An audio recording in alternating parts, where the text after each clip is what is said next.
Yes. So welcome to Zenful Conversations, and thank you for coming by. Thank you again for coming by. Please visit zenfulconversations.com. There's a lot of information on there. We have plenty of offerings for women to attend, and I would love to see you at something. We're here today. We're here every single day, and we're in our 6th year. Today, this year, we're going over this book, the Book of Awakening. The Book of Awakening by Mark Nepo. Very special message this book has to offer us this year.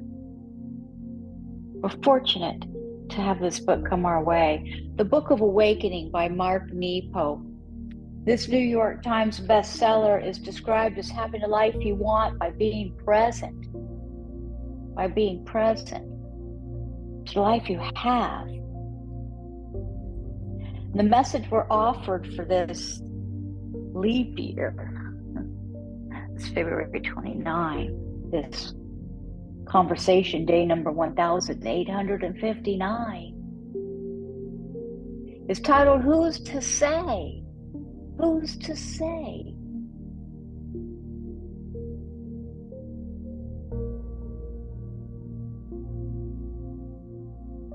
Who's to say the effort to be real isn't the beginning of wings?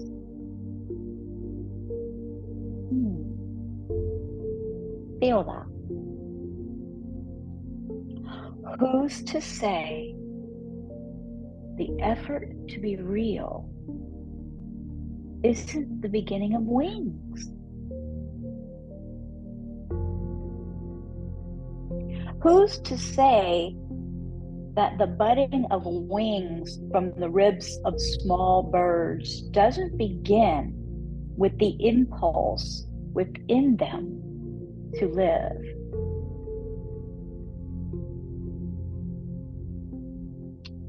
Who's to say that the butterfly breaking through its cocoon isn't the result of its being tired of living in a tight weave of its own making?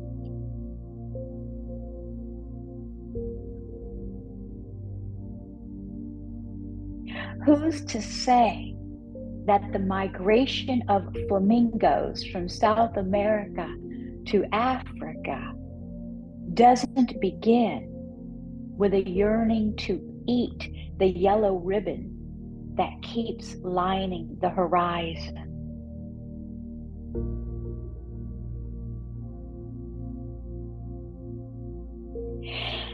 And who's to say the color of passion doesn't line our faces the instant we grow tired of living in a tight cocoon of our own making?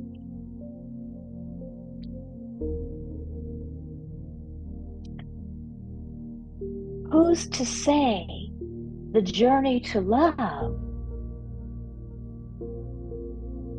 Who's to say the journey of love doesn't begin the instant we give voice to that loneliness that no one wants to hear?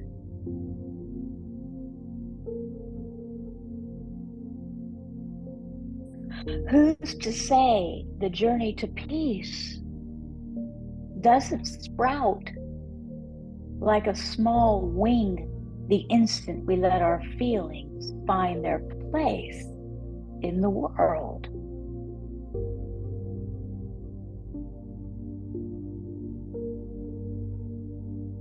In truth,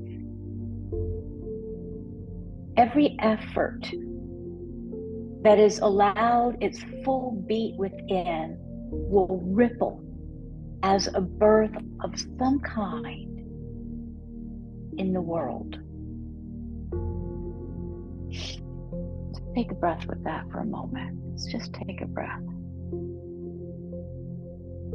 What does that feel like in you?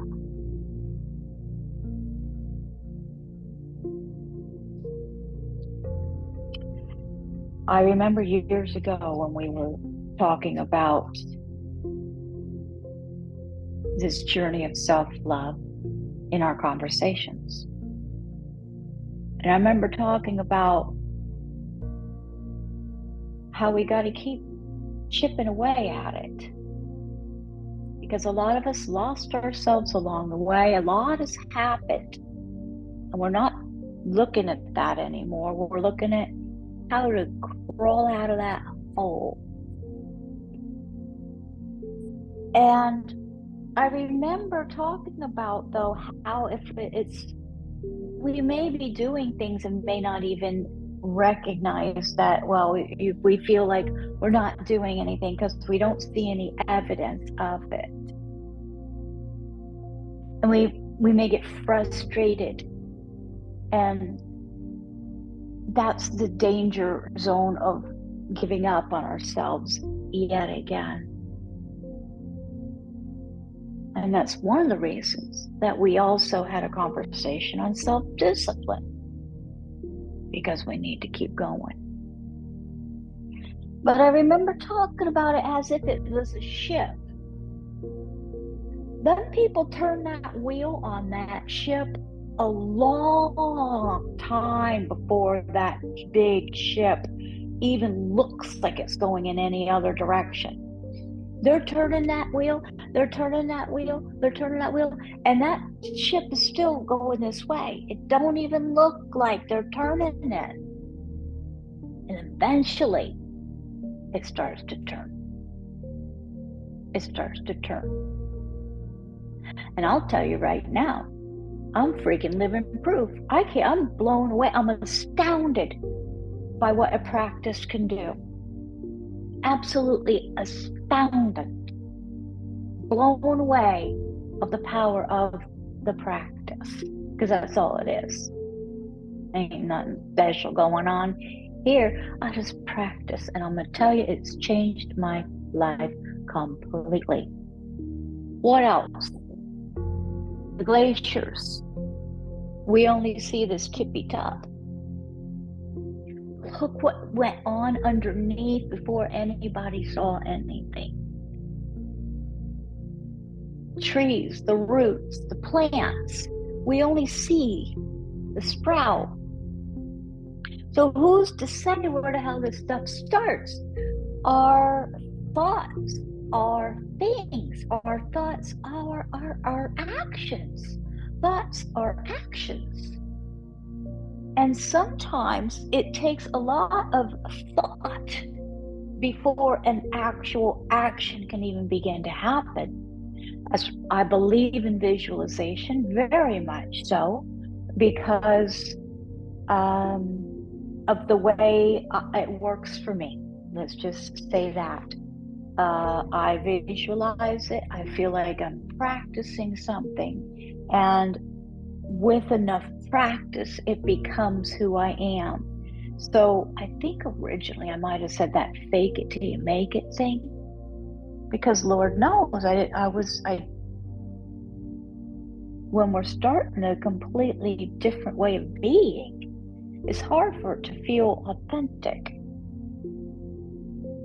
It's hard for it to feel real because it's new and it's not what you're used to doing.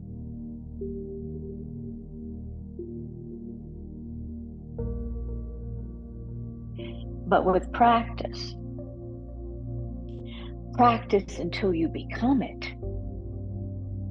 I'm not necessarily saying fake it till you make it, because I don't want to fake it.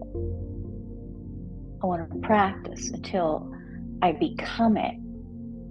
And that's changing it. So who's to say where all these things start? Because it starts with that thought. And thoughts are things. Thoughts are energy.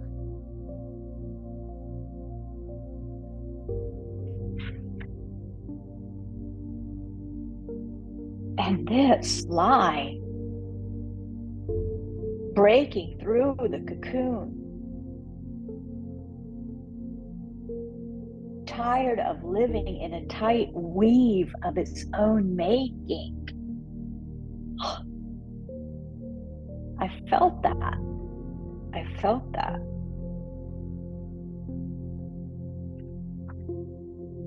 So who's to say the journey to peace doesn't sprout like a small wing the very instant that we let our feelings find their place in the world? In truth, every effort that is allowed its full beat within will ripple as a birth of some kind in the world.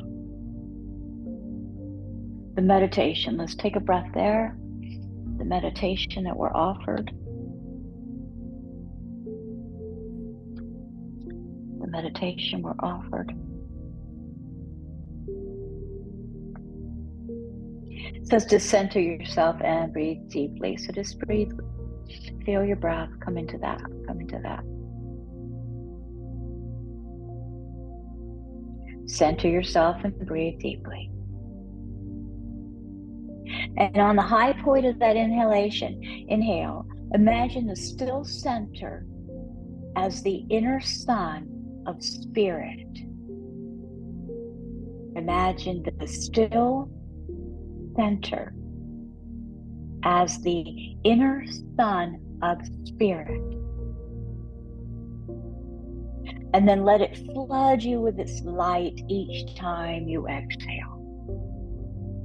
So at the very tip of that inhale, so center yourself and breathe deeply. And at the high point of the inhale, imagine that still center as the inner sun of spirit. Stay there with it for a count or two. And then let it flood you with its light each time you exhale. Breathe it in, feel it. Exhale, feel it surround you, love you, embrace you. Enter your day, inviting one deep feeling to sprout from you.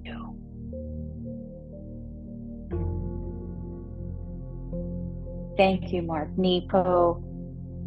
Grateful for this message this year. Grateful for this message this year for sure. Please visit zenfulconversations.com and we'll see you tomorrow. Thanks for coming by to practice. Namaste. Namaste.